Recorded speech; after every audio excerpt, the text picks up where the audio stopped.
Welcome, everybody, to the Sutta study group. A special welcome to Ayya Terry, who's very kindly joining us today, along with Seminary Satima from Aranya Bodhi. And we can all pay respects to Ayya Suwijana. Take this opportunity to pay respects.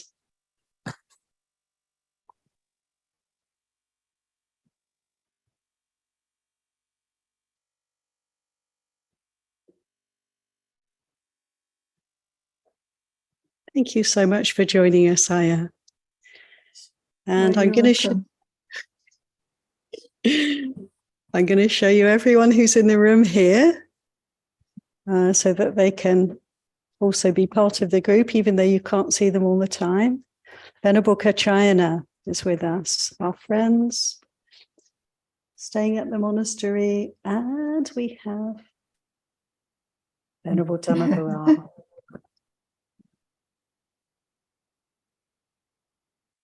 And big welcome to all of you out there on Zoom. So we're going to continue with our investigation of the Vedana Samyutta, chapter 36 in Samyutta Nikaya.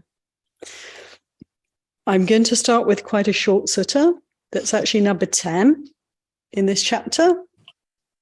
And then we're going to look at the Infirmary Sutta, the first of the Infirmary Suttas, where the Buddha's speaking to the monks or whoever is in a sort of nursing facility or a hospital.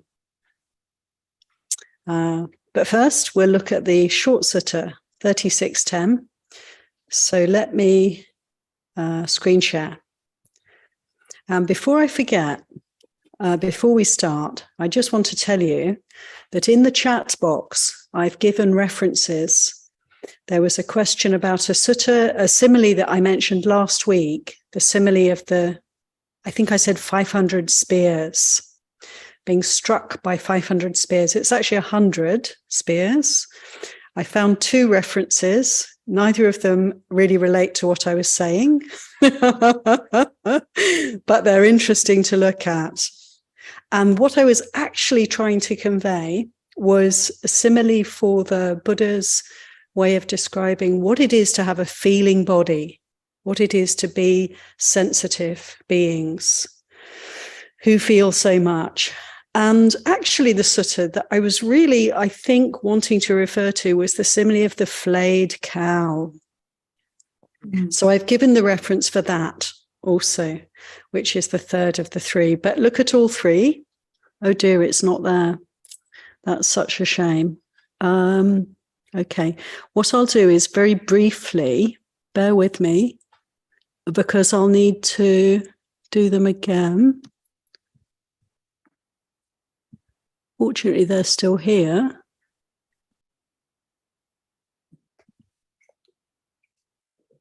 So I'm just going to repost these messages.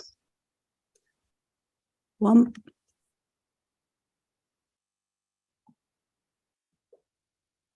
2. Are they coming through? Yes. Thank you, everyone. Okay, and the last one.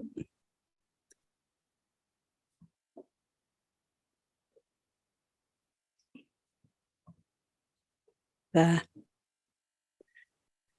With great gratitude for this opportunity to explore and learn more about these similes, very graphic, very powerful teachings from the Buddha. Okay, so now I'm going to go to our first sutta of the day, 3610, from Samyutta Nikaya. Rooted in contact. Phassa Mulaka Sutta. Phassa is contact, mulaka. Mula is root. Ka has the connotation of making something. Root making contact sutta is a literal translation. And for this sutta, we'll look at Bhante Sujato's translation. And you can see the Pali is there as well. For those who are learning Pali, can be looking at that at the same time. So I think I'd like to read the entire sutta and just allow you to relax and receive this teaching, and then we'll have some time for discussion. So, rooted in contact, the Buddha speaking to a group. These three feelings are born, rooted, sourced, and conditioned by contact. What three? Pleasant, painful, and neutral feeling. Pleasant feeling arises dependent on a contact to be experienced as pleasant. With the cessation of that contact to be experienced as pleasant, the corresponding pleasant feeling ceases and stops. Painful feeling arises dependent on a contact to be experienced as painful. With the cessation of that contact to be experienced as painful, the corresponding painful feeling ceases and stops. Neutral feeling arises dependent on a contact to be experienced as neutral. With the cessation of that contact to be experienced as neutral, the corresponding neutral feeling ceases and stops. When you rub two sticks together, heat is generated and fire is produced. But when you part the sticks and lay them aside, any corresponding heat ceases and stops. In the same way, these three feelings are born and rooted, sourced, and conditioned by contact. The appropriate feeling arises dependent on the corresponding contact. When the corresponding contact ceases, the appropriate feeling ceases. Ewa. So there we have this beautiful, simple statement of truth from the Buddha, relating to the dependent origination, dependent co-arising teaching. What is the cause of feeling? The cause of feeling is contact. Can we see this process for what it is? Can we see that everything that's felt is due to contact? When contact arises, feeling arises, contact ceases, feeling ceases. That's what's happening. Can we experience that? Can we appreciate this truth and not embellish it in any way, and not hold on to it in any way, and not distort the reality of this with any extra suffering? Any comments, thoughts, reflections, questions?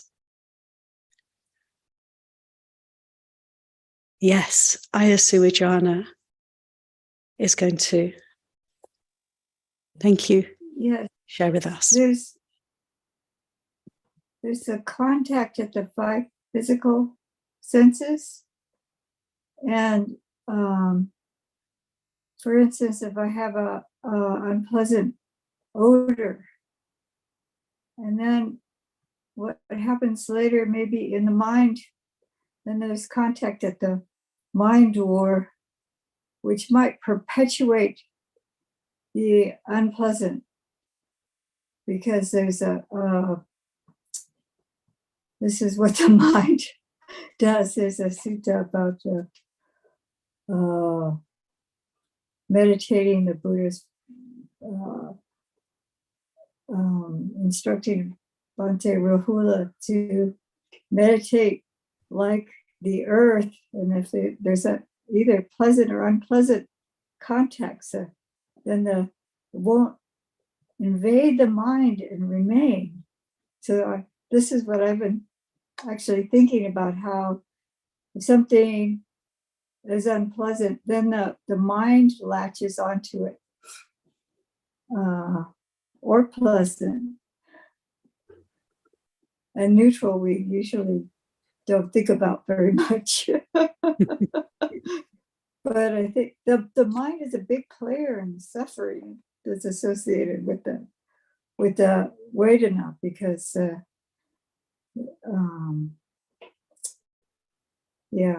that's where the craving and aversion in response comes to play. So anyway, I've been thinking about the pleasant, unpleasant contact. And then when I watch my mind starting to proliferate around it and seeing how the suffering can ensue, then I know it's really time to let go.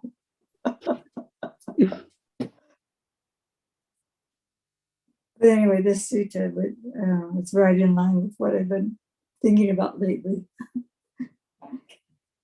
Sadhu, sadhu, sadhu. Thank you so much, Ayya. Thank you for bringing in, sharing with us what's happening in your practice. That's wonderful to hear. And also like the bringing in of the senses, the 6 senses, or the 5, and then the 6 would be the mind. So smelling, tasting, touching, seeing, hearing, and also thinking. All these different inputs will have, we can call contact, isn't it? And then from these contacts, these touches, we have the feelings arising. And to be able to observe this, to be able to see this, is to be able to be practicing mindfulness in every situation.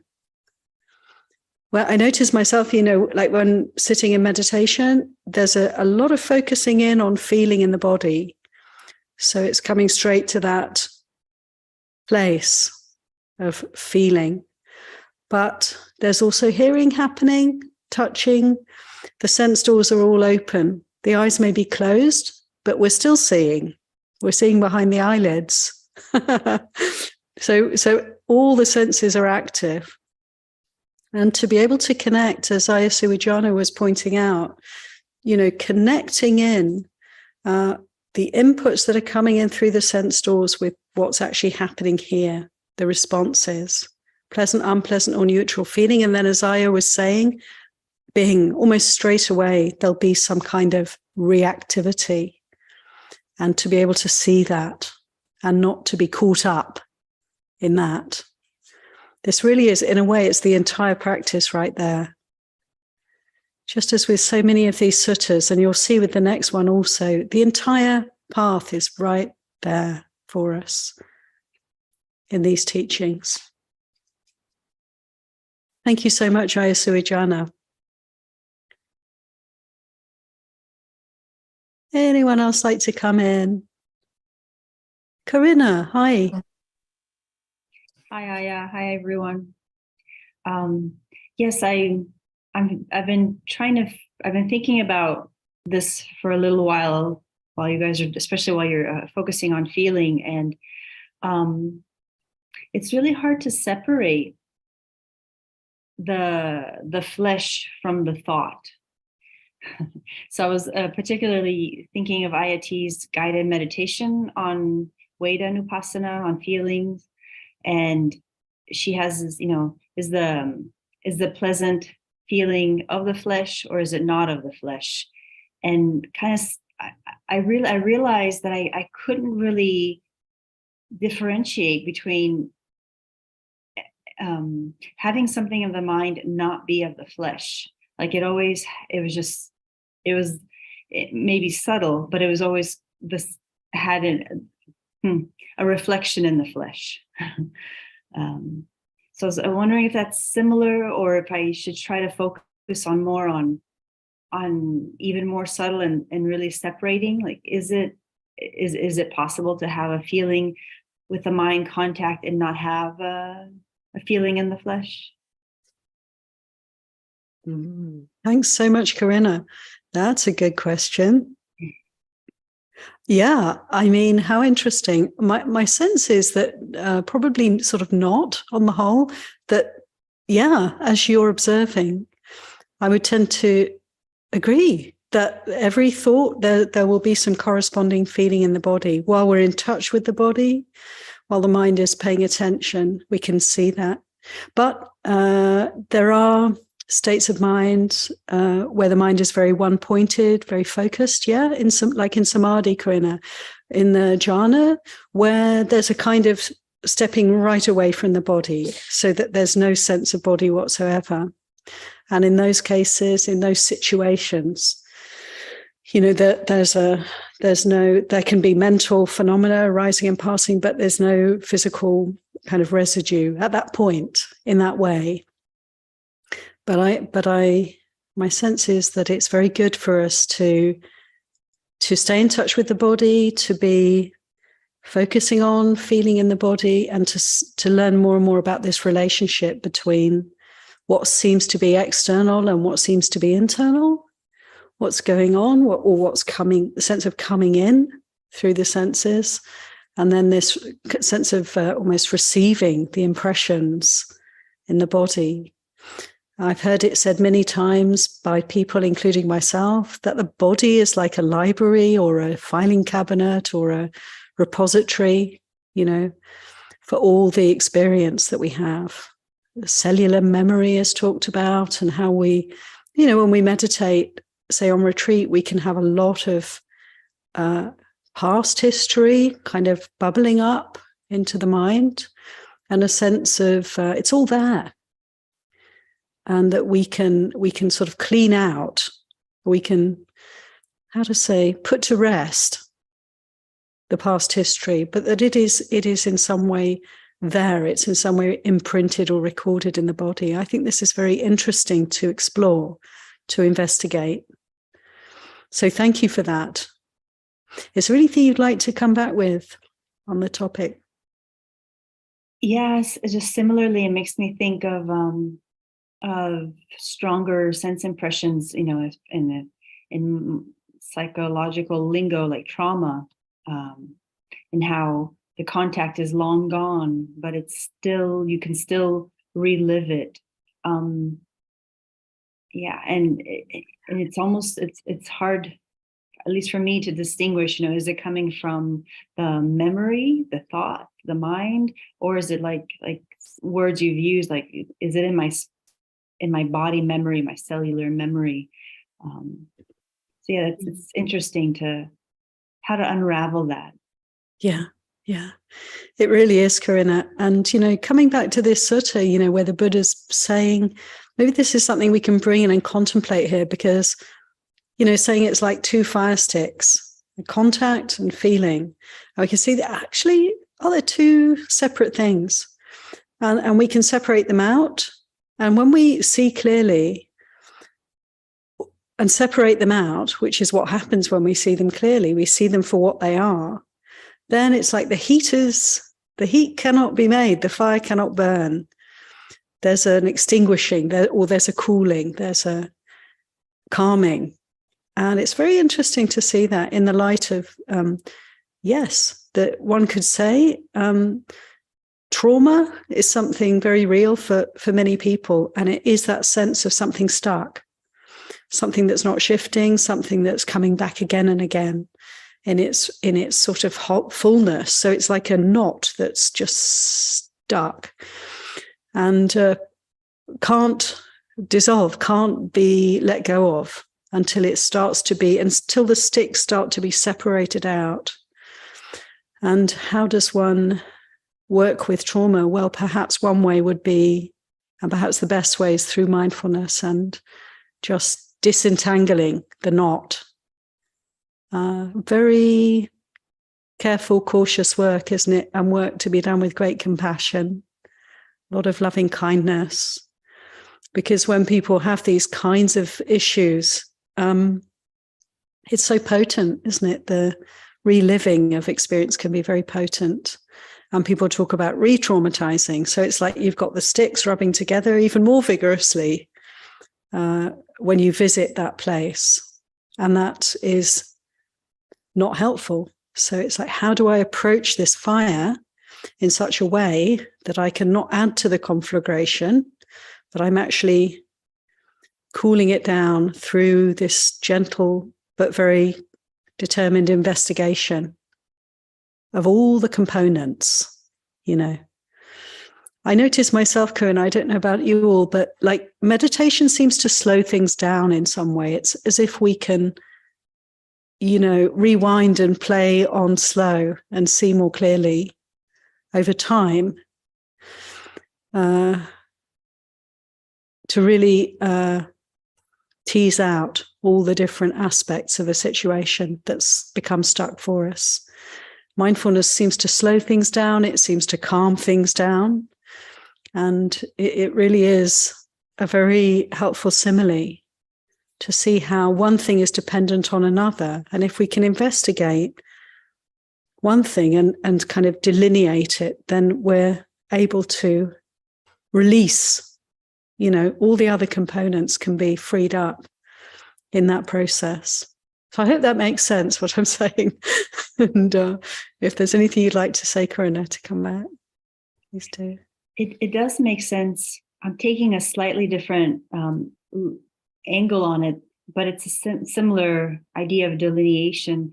It's almost like the way I, like for example, when I was little, I used to have strong claustrophobia, and then it was gone, and then I had a bicycle accident, and then I just would remember I used to be claustrophobic, and I would get claustrophobic then and there, regardless of what the space was like around me, which is terrible because there's nothing you can do. It's all in your mind.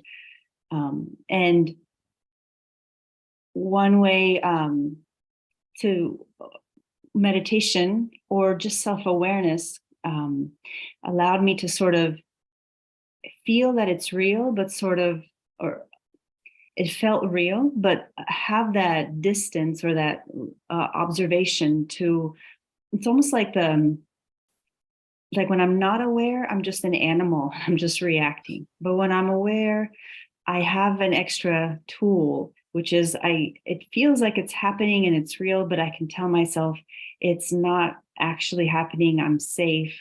And the trauma can start to digest and process itself and untangle, to use that word. So it's a different kind of delineation, just like to not be, not so reactive. Mm. Thank you so much, Corinna. It's beautiful to hear, isn't it, everyone, from our different experiences. It's like shining a light from just slightly different directions to really come to understand these processes. Big appreciation, Corinna. Yeah, anyone else like to come in? If any of the Venerables have anything to share on this area, most welcome. And anyone else who wants to speak at this point?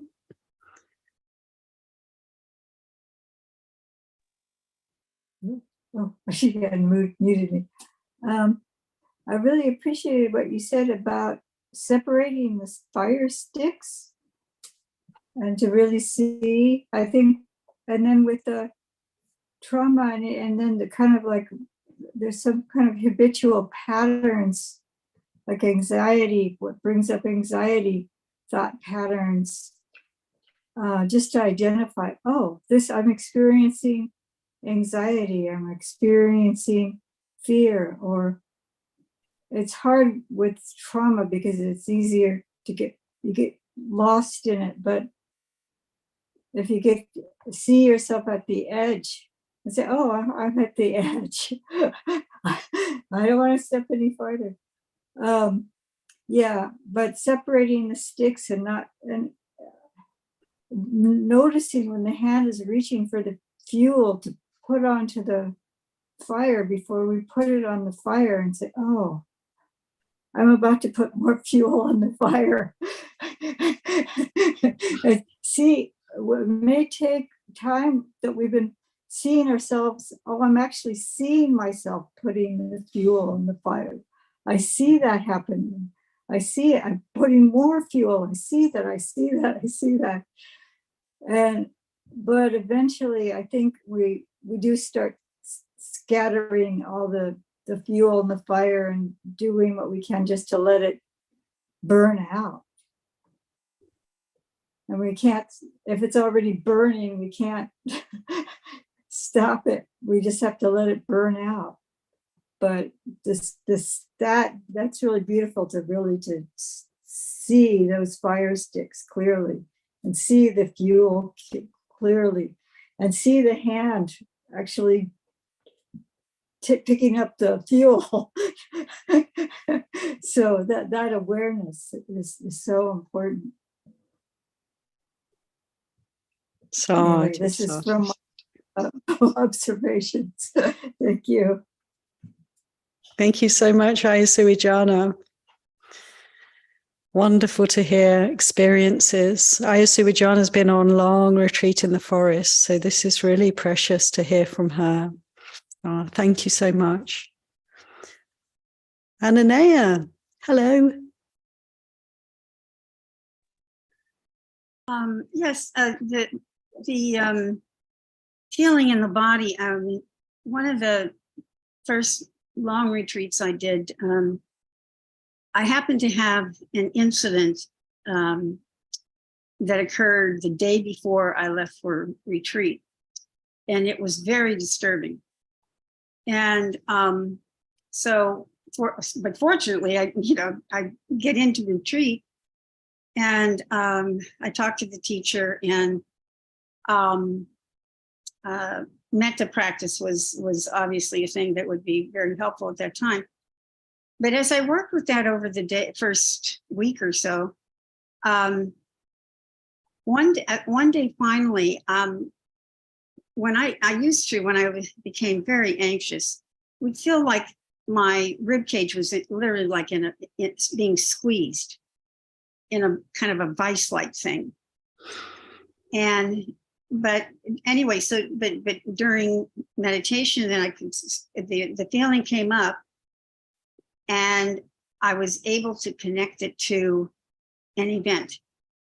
And this was something that was, I think, fairly young age thing that had to do with my father. And the whole sequence then started to unravel. And as that unraveled, then since that time, I don't have that reaction anymore. So, and I mean, it's happened to me since then too, that there are some cases with feelings held in the body that will release during meditation, especially during a retreat time when one has a little more, you have more time to observe and be with it than you do in your regular everyday practice, although that's not impossible. So that was just like so encouraging to me. I mean, that really, the practice became, it was one of those, this really works kind of moments. And I'm sort of making light about it at the moment, but it was really, really profound. That was a really big deal. And it had been of long standing, so we have our practice, and I'm just saying this also by way of encouragement that yes, just keep hanging in there. I mean, I'm not done. There's still more to do, obviously, but it's really, really quite something when one can fully release something and it does not come back. Yeah. Thank you so much, Ananaya, for sharing that. It is so encouraging, so encouraging. And the Buddha said, to look for this, to see where there is suffering, where there are hindrances, where there's difficulty, and then to see where there isn't. So to actually notice when, isn't it, Ananaya, when we've moved through something and it has simply ceased. And there's a flavor to that, the sense of knowing this isn't coming back, this is over, this is done. And it's like a little taste of nirvana for sure. very, very encouraging to hear about these experiences. And maybe some others have had similar experiences, but to make much of that, to remember that when things feel very stuck and our practice isn't, feeling stagnated, or we feel in a rut, or we feel there's no light at the end of the tunnel, these kinds of perceptions. Let's remember these possibilities are there, and there is freedom, and there is a path. And if we keep practicing, we'll surely have these experiences from time to time until the final letting go, when we know, not that I know this, I'm not saying I know this, but I know from the Buddha's teachings that there is the sense of the work has been done. I've done what needed to be done. It's finished. So it's very encouraging to read these words from the Buddha, and even more encouraging in some ways to hear from a friend and somebody right now, here and now, who's having this kind of an experience. Thank you so much. Cessation.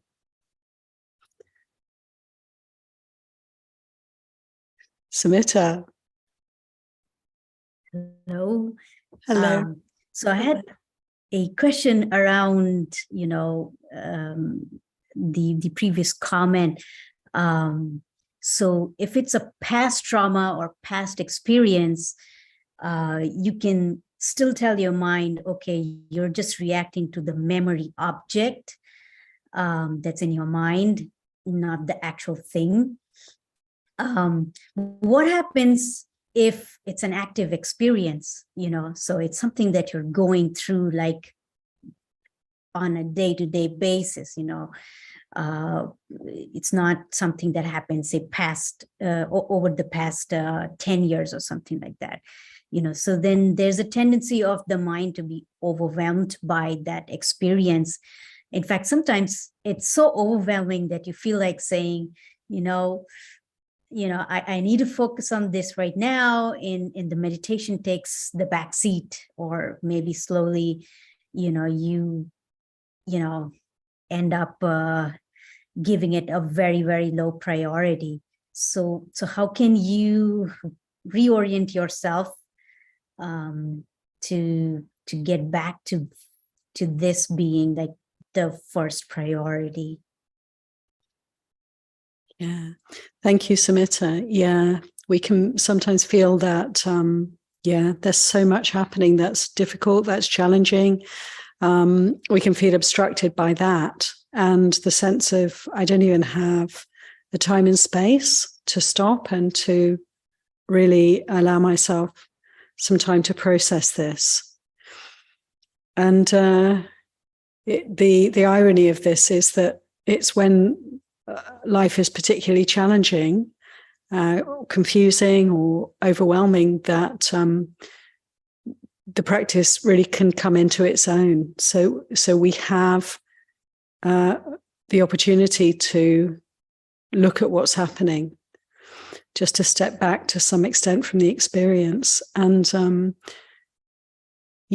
hear you. It can be a luxury for us to have time to practice. For some people, there's just not the time in the day. There's too much going on. But as Ajahn Chah said, Samyutta, he asked somebody, who said, I have no time for practice. There's so much to be done. There's so much happening. He said to them, do you have time to breathe? And of course, the answer is, well, yes, of course. We have to breathe to live. Can we allow for awareness of this body, this breath, in whatever situation we find ourselves in? We may not have time to sit and meditate. We may not have any space, really. Can we have a mindful breath? Can we feel our feet on the ground? Can we feel the belly? And just breathe deep, and just allow moments, pauses in this way. This is mindfulness, Samyutta, and this is practice. And anything we can do to anchor, to ground our awareness in the body, in feeling, is going to be of great help in any situation. And it's doable. So I'd like to hear back from you, how that sits with you. So I have noticed that if I was to focus on work at that point of time, or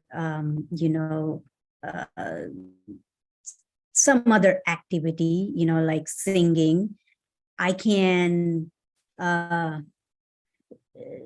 put my focus into another thing and build some space between the active experience of trauma or abuse or whatever you want to call it versus the work I need to do. So I can build that space, and then I can come back to it later, and I can deal with it. But the thing with meditation is that you are trying to focus on the mind, the very thing that is holding these thoughts. So it's so difficult at that point, because you are like submerged in those thoughts, and you are supposed to focus on the mind. So the mind is holding them, and that's when I find it extremely difficult.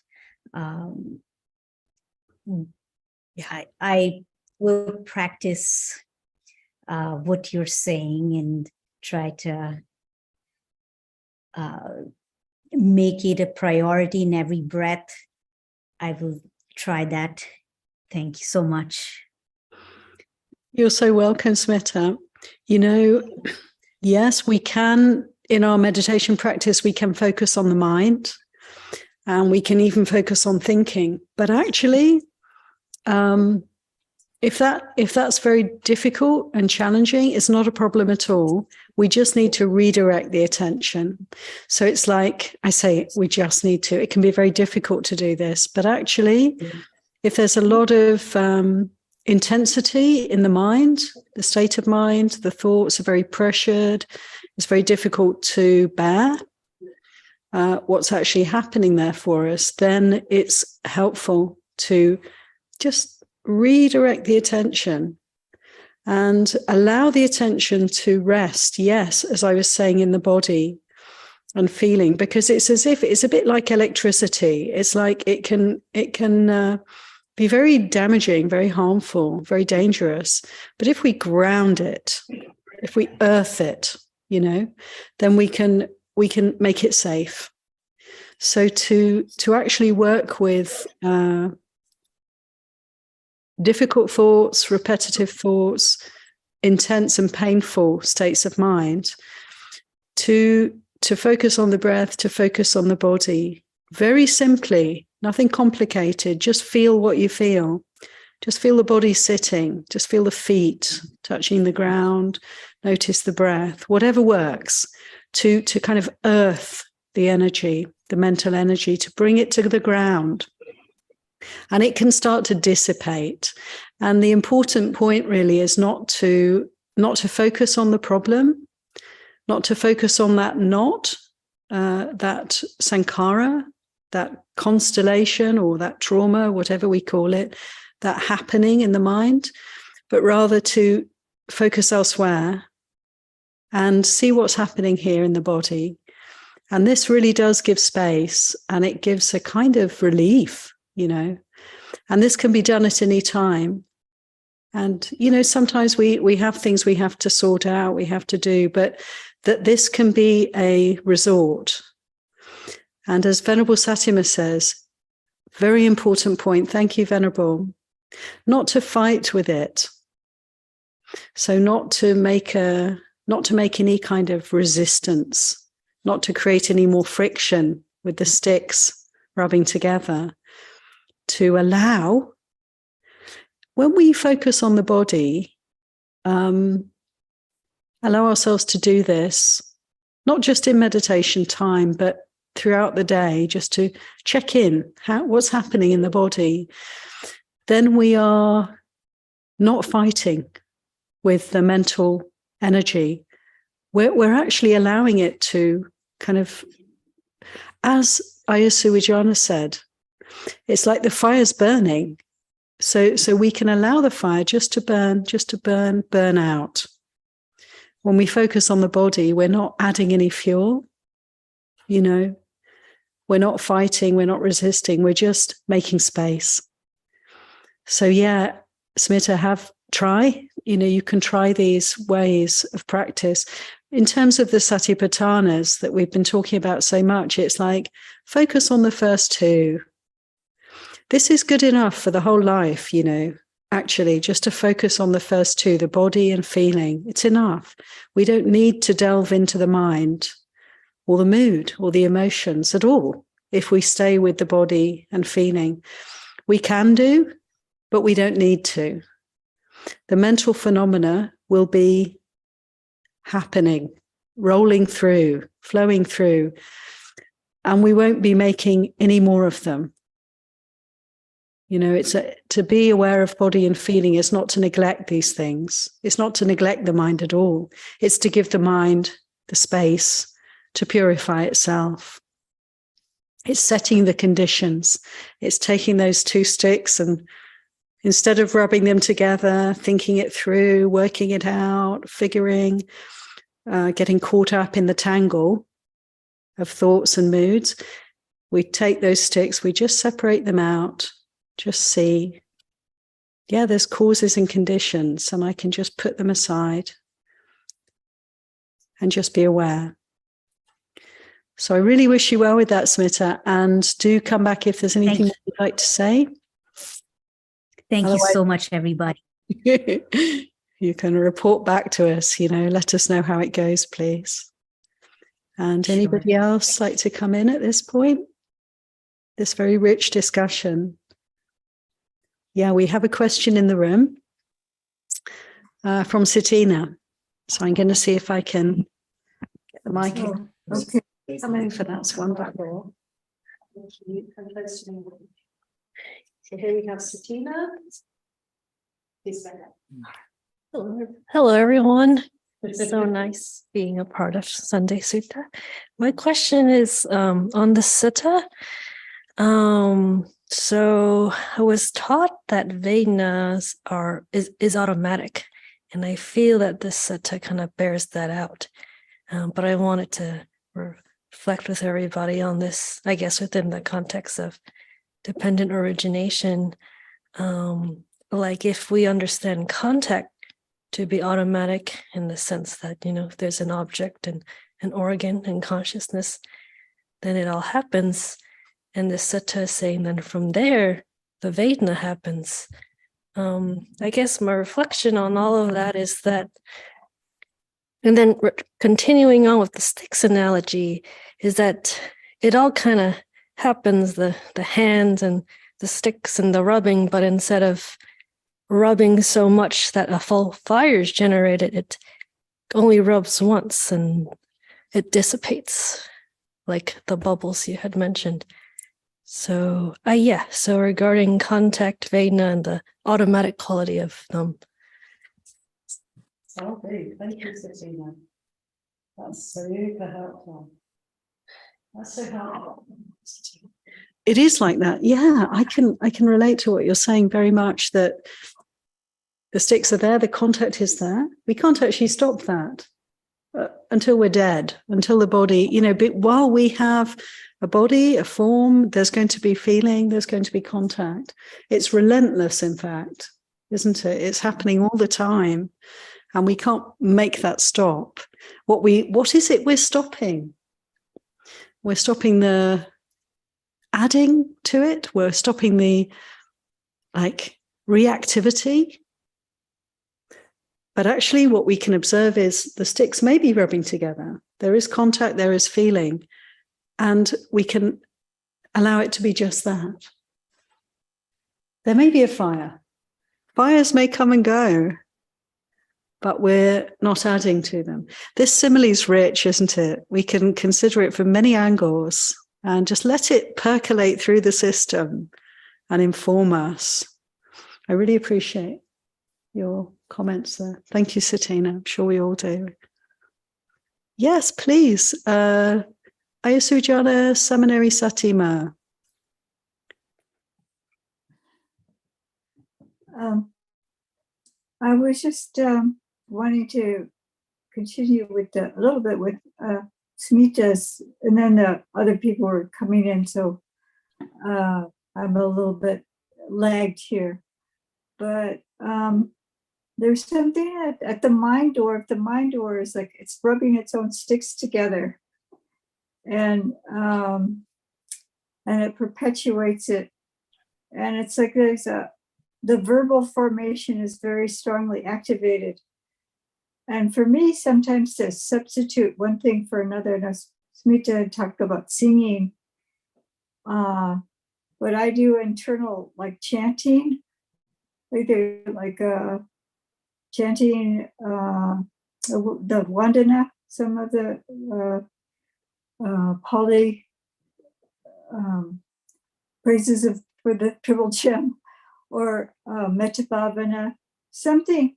And that's actually cooling for me, it cools the fire down, because it's not my mental processes that are all rubbing and bumping against each other. It's a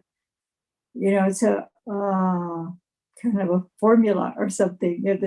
These phrases, the metta phrases, or reflecting on the qualities of the Buddha, something like that, has a very calming effect. So I think we can actually actively calm the fires if we have over reactivity in the mind by substituting with it, using the verbal formation, but intentionally. So I'm a little bit out of sequence with what we're discussing now. Sorry, but that's what I had was thinking about. So thank you. Thank you so much, Ayya Suwijana. This is so valuable, Smita, this other piece of great advice.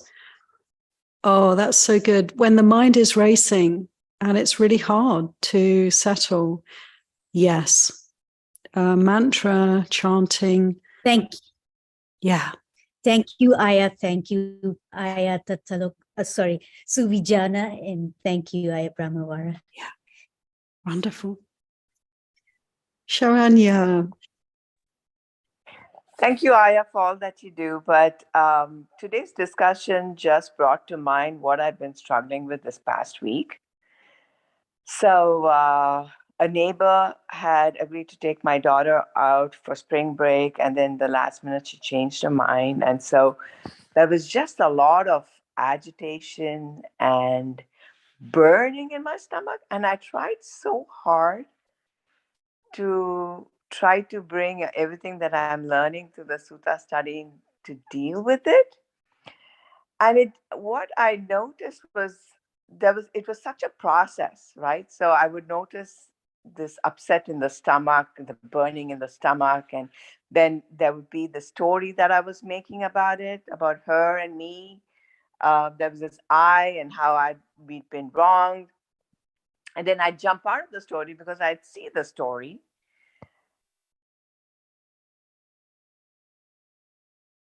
Mm.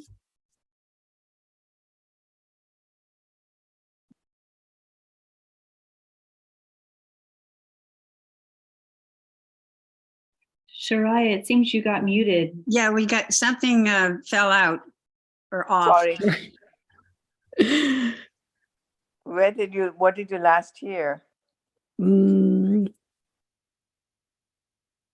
We heard about your situation with the neighbor.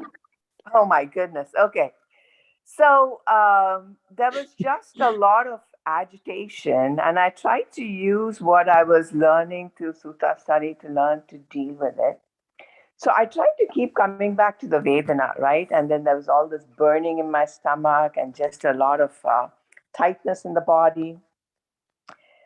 And then, of course, there was the story, right? The story that I was constructing about us and them. And I tried so hard to kind of let it settle, but it had its own process. The whole thing kind of took 3 to 4 days for the Vedana to kind of settle down, for me to kind of accept and make peace with it, to also see it as kind of really a pattern rather than taking it personally, right? So my question is, it just seems like this is a process, and this process, as much as we try to, because I was aware of the whole time about the unwholesome feelings, the unwholesome thoughts, trying to kind of make it wholesome, but it had a life of its own. So that was interesting. I think my trying to use what I learned kind of helped finally make me make peace with it, which I think if I didn't know about a lot of the causes of suffering and how we contribute to the suffering, I think it might have just continued. But I tried so hard to cut short the process, and it just wasn't happening. I just had to let the process of it play out. Yeah, thank you very much, Sharanya, for this, difficult time you've been having. Great example for the group of how, as you were saying, Satina, the sticks, we can see the sticks are coming into contact. Something's happening or something's happened and there's a response. And, we can't make it,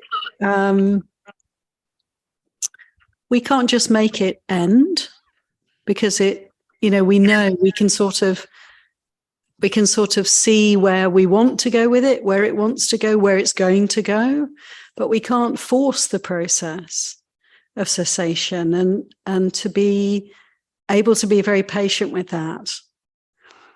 I do consider, as you're speaking, Sharanya, you said, it took about 4 days for this to really calm down, begin to calm. And, one thing I reflect on myself, if I'm angry, say, is let's see how long it lasts. And to note that, it may well be that because of the practice, because of the mindfulness, because of the willingness to really feel what's going on and examine and investigate what's going on, it may have lasted 2 weeks, but actually it's lasted 4 days. It may be that there is actually some, acceleration of this process through mindfulness. That's my experience, my senses over time with practice, that we can see how, we can't make things just disappear, but we can certainly apply the mindfulness to painful feeling, to painful mind states, and just to really watch how they're actually changing every moment. And we get to really develop, I guess, some saddha, some faith, some confidence over time. So you've been through this process, and you can see how you've been resourced by your practice, even though it's difficult to practice, and even though it's not like, things are not changing immediately for us. But when there's anger, it is like a fire, isn't it? And it's like Satina was saying, we don't just take the sticks and put them down necessarily, but we can watch. And we can feel the suffering also, because in feeling the suffering, the heat of that, there's a lot of learning happening, isn't there? There's a lot of wisdom arising. And the inclination to step away from that fire becomes stronger and stronger. And we can let go more quickly over time of our suffering, is my sense. How does that sit with you, Sharanya? It definitely opens up the path of practice. And it was really interesting for me to see how I was lost in it, and then there was awareness of it, and then I was lost in it again. So the dance. And I think, sometimes it takes that long, but the most important thing is the mindfulness and the observation, and kind of using it as an opportunity for practice, isn't it? Yeah. Absolutely. And you know, that's wonderful you say that, because for me it's like, yeah, it's that willingness to see our life as an opportunity for practice. Like, this is the life we have is so precious because it is an opportunity for practice. And to put that understanding, that right view to the fore, then, isn't it, all the vicissitudes of life, you know, we're not railing against them anymore. It's like, okay, this is all grist for the mill, you know, I can make use of this and this and this. And it's a very profound shift of attitude here that you've just pointed to. It's a very significant shift where we are not resisting, but rather kind of opening, isn't it, to our experience. And just this much, you know, we've shed a lot of layers of suffering.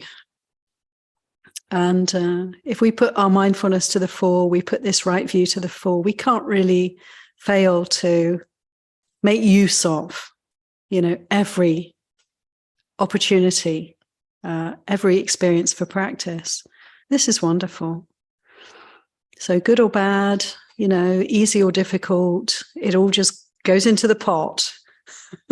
And we can examine and investigate all of it for freedom with this right intention and right view.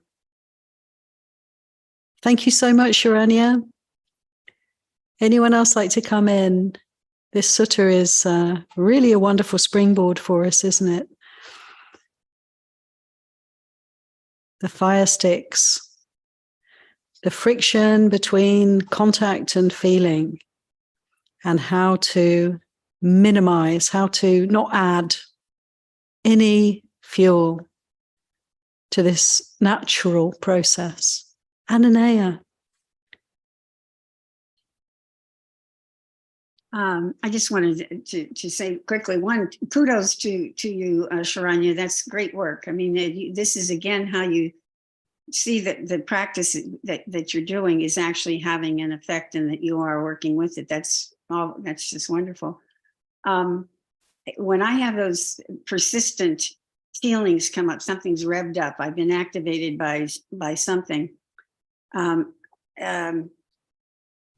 find using Mara, you know, I see you, Mara, you know, when it's trying to rev up, it's sneaking up, you feel it just about wanting to land, and you say, I see you, Mara, and you just put it down and you call, it's just like calling somebody out. I see you, I hear you, you know, and it's just, I find that very helpful to stay out of, you know, allowing it to take root in my mind. Sadhu, sadhu, sadhu. I see you, Mara. That's really great. And we can almost have a smile, can't we, even in the midst of the turmoil.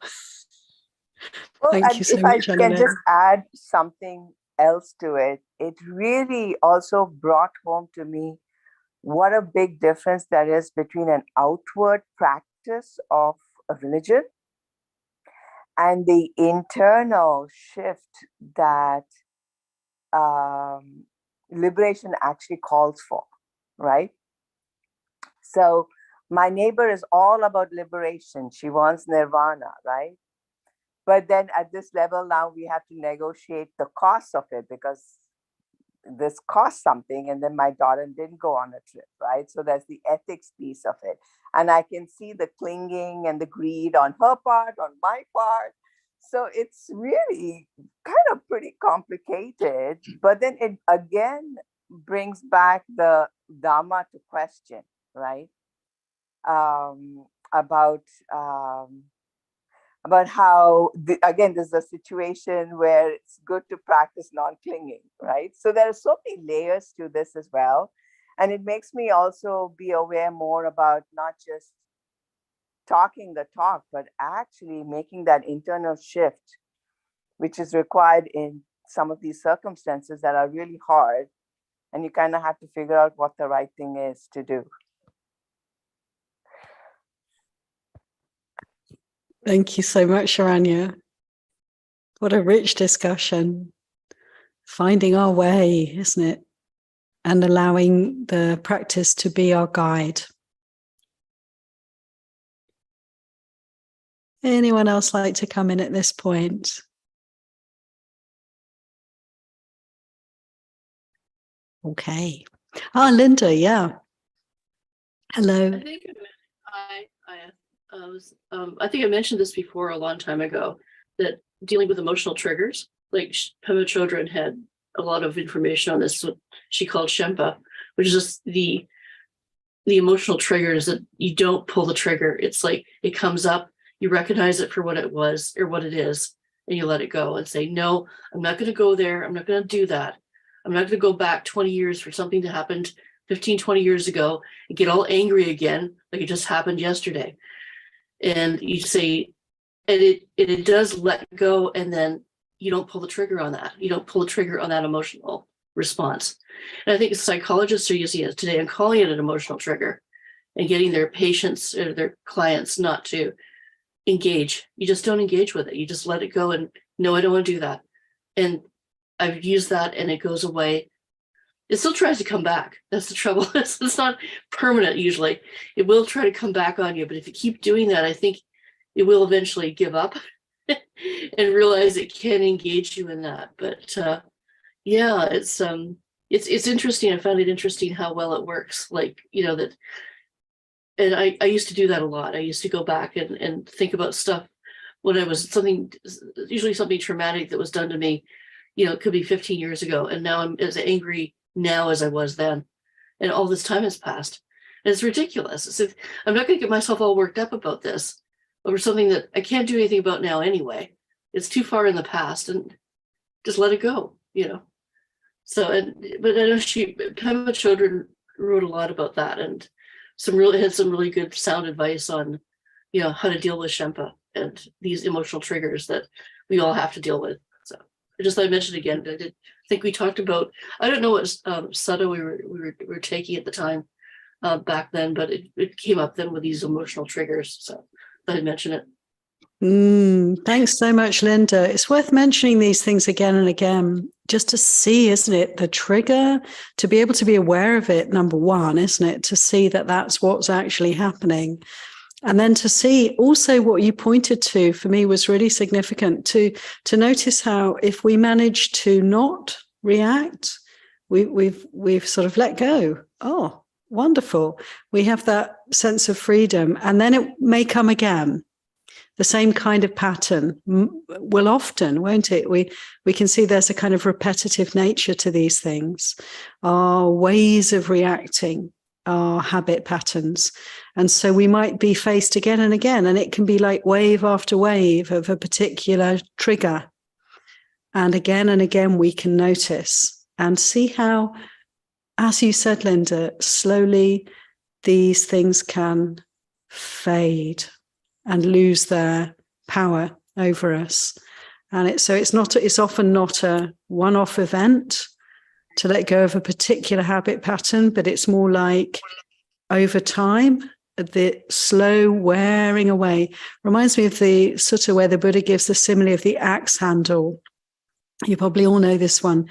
He says it's our mindfulness practice. It's rather like a carpenter who has his axe that he uses. And over many, many, many years, you start to get a slight impression on the handle of the axe of the thumbprint and the fingerprints of the carpenter. How slow, how, you know, day by day, nothing to see, nothing changing, but over a long period of time, you can see this impression slowly forming. And in exactly the same way, in reverse, we can, you know, wear away at these habit patterns, and they can slowly fade and diminish and eventually disappear. As Ananaya described, we can actually observe the end point as well. Sometimes this comes for us, and we can see the full process of wearing away and disappearing. Sharanya. So this reminds me of one of the stories in the Sutta about a woman who lost her daughter and went to the Buddha, and the Buddha asked her, you had a daughter named this asha for like 80 lifetimes. Which of these daughters are you grieving for? The one right now, this lifetime, or one from the past, or all of the lifetimes, right? So I was watching on YouTube a past life regression called Who Am I? Very nicely done. And in the regression, these people were really feeling the distress from their stories. And it reminded me of the sutta about how we can hold on to it and cry about something that might have happened many lifetimes ago, but it's the same principle when you're crying about something that happened in the past, right? So how far to the past do you go?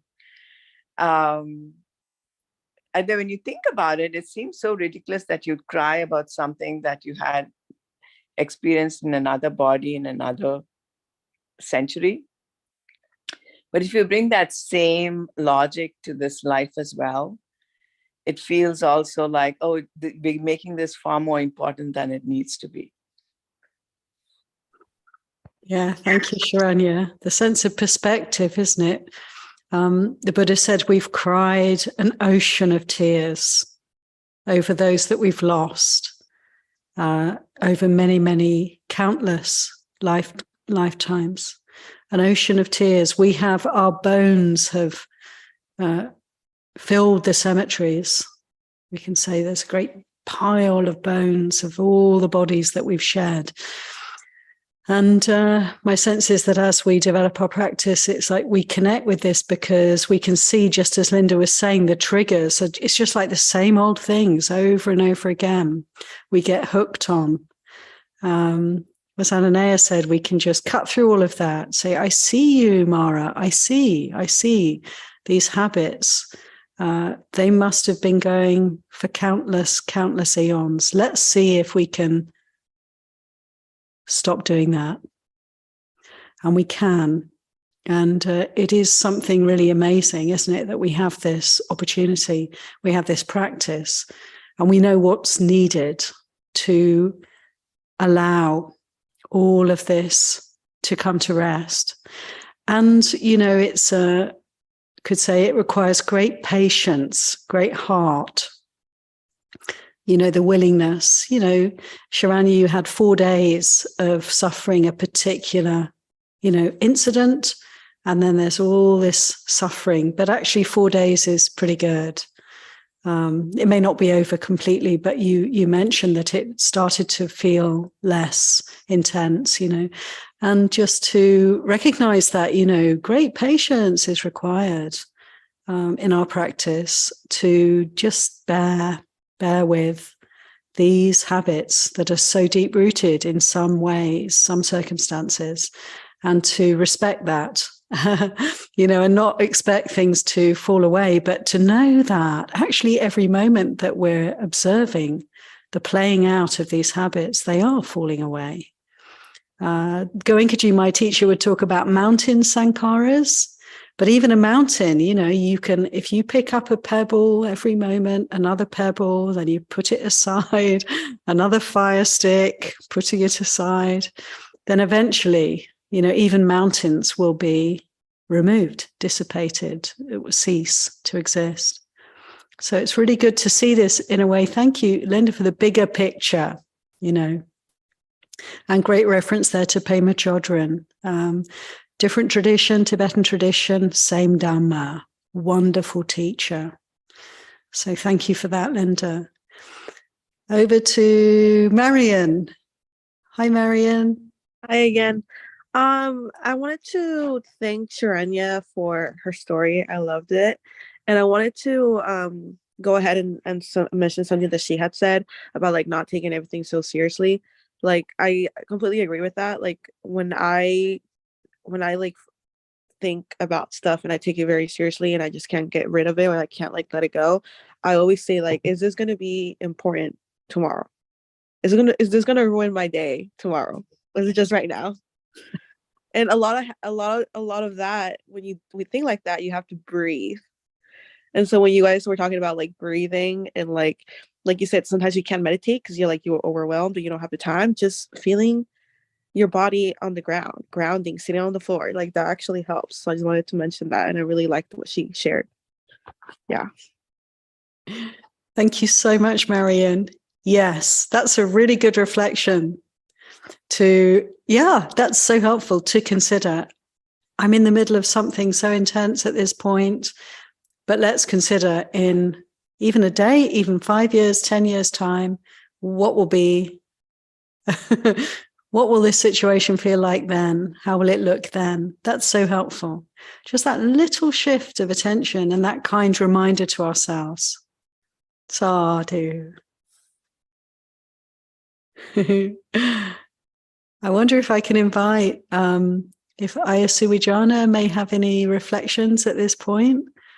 No pressure, Ayya, just a gentle inquiry. Oh, the conversation's been very rich, and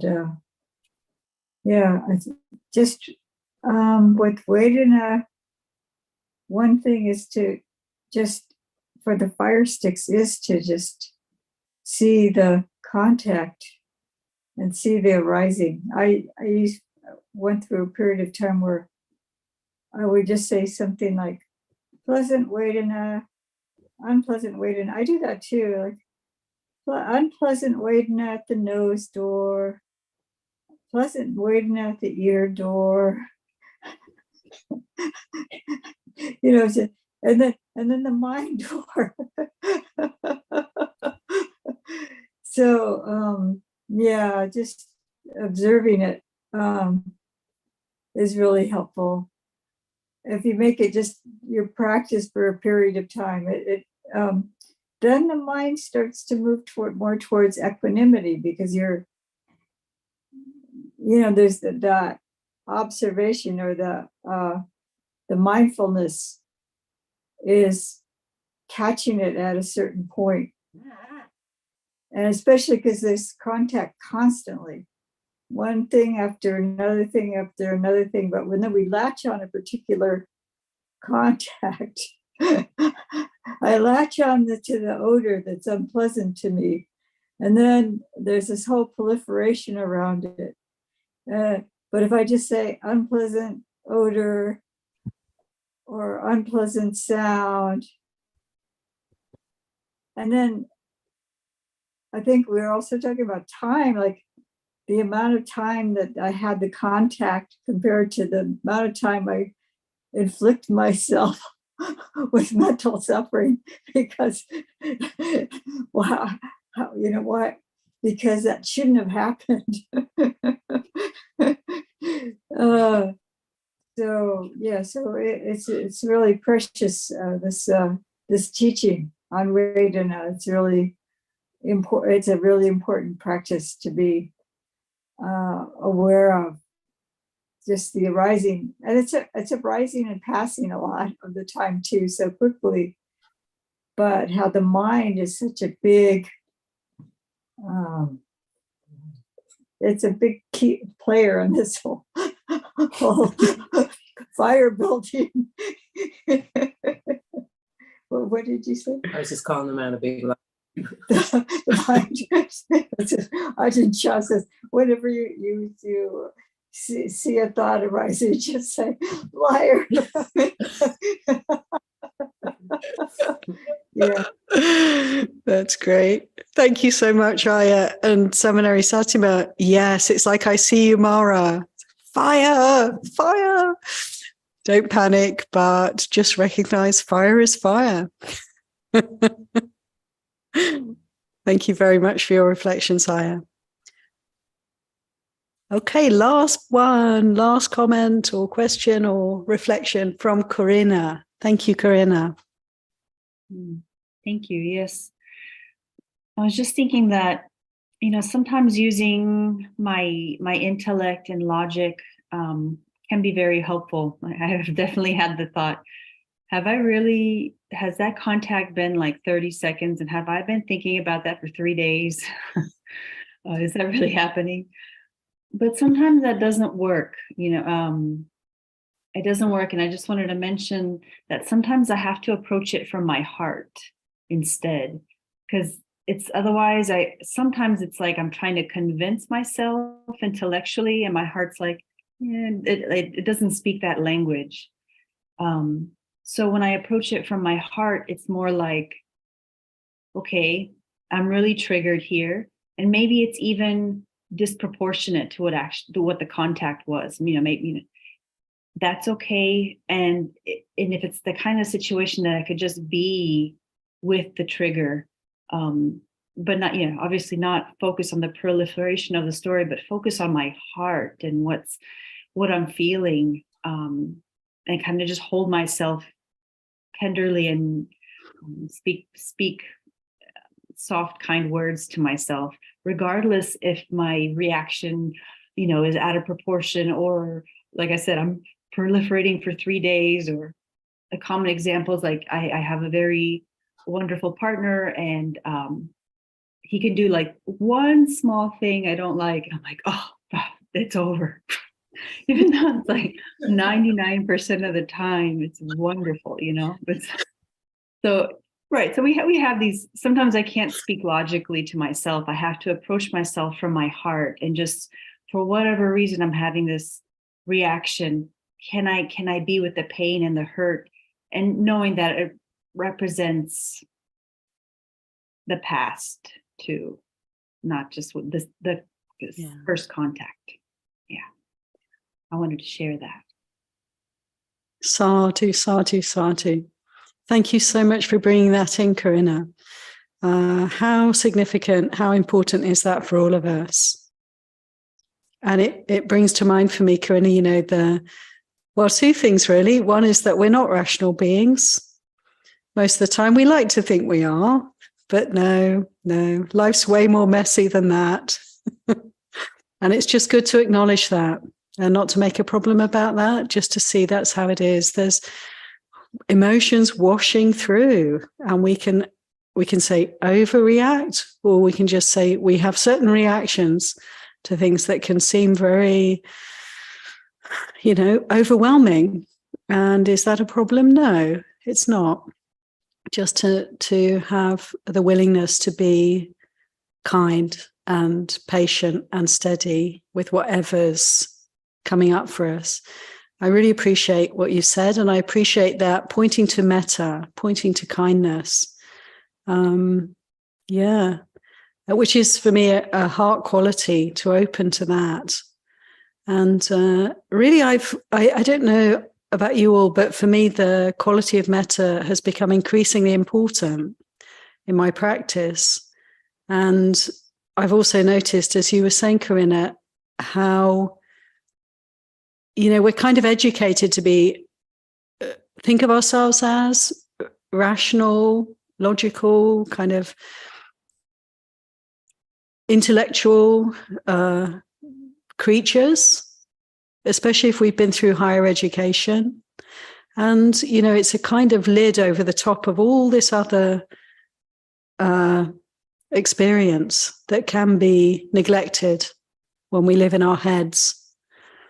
And it's just such a good reminder to recognize and not make a problem about the kind of, in a way, more messy, less predictable, less controlled aspects of our experience and our reactions to things. Metta, loving kindness, and this, you're pointing to the pay attention here. And as you were speaking, I had the image of the mother with a child, the infant, the screaming child. And sometimes our experience, we can be like the screaming infant, can't we? We're just, no, like there's nothing, we can't talk to that one. That one's pre-verbal. We can only comfort that one. And just allow that process. So big appreciation, Corinna, for bringing the heart in, especially here at the end for us, to take that away and to remember to open to all of our experience and to have a sense of care and kindness. Thank you. Well, dear friends, we've come to the end of the Sutta group. It always amazes me. I just love that I pick a Sutta, I think, oh, we'll do that one in about 10 minutes and then we'll move on to the next one. And this is the way my mind works. And it's just such a joy to recognize that, no, there's so much in every teaching from the Lord Buddha that we have. We can really glean together and use these teachings as a way of relating to our own experience and to hear from one another, to share as a Sangha. It's so, so valuable. So huge appreciation for today. And I'd like us all to take this opportunity. We can pay respects to Ayya Suwijana. Big gratitude for being with us today, Ayya. 3 bows together.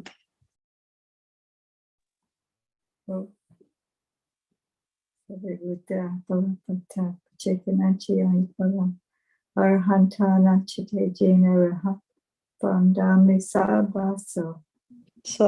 May the Trust bless you and protect you in every way. And we should pay respects to the Lord Buddha.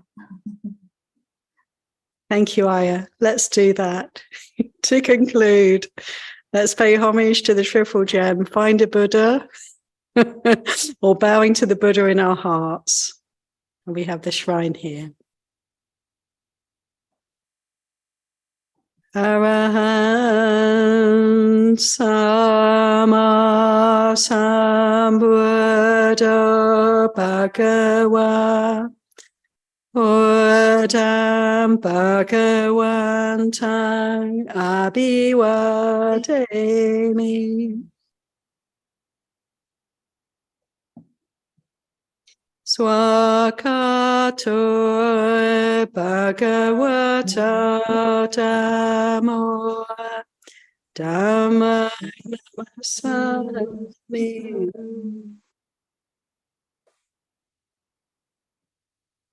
Supatipano Bhagavato Sāvaka Sangho Sangha Namami.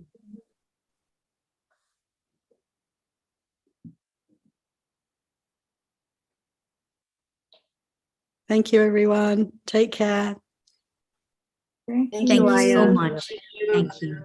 Thank you for the opportunity. Thank you. Bye.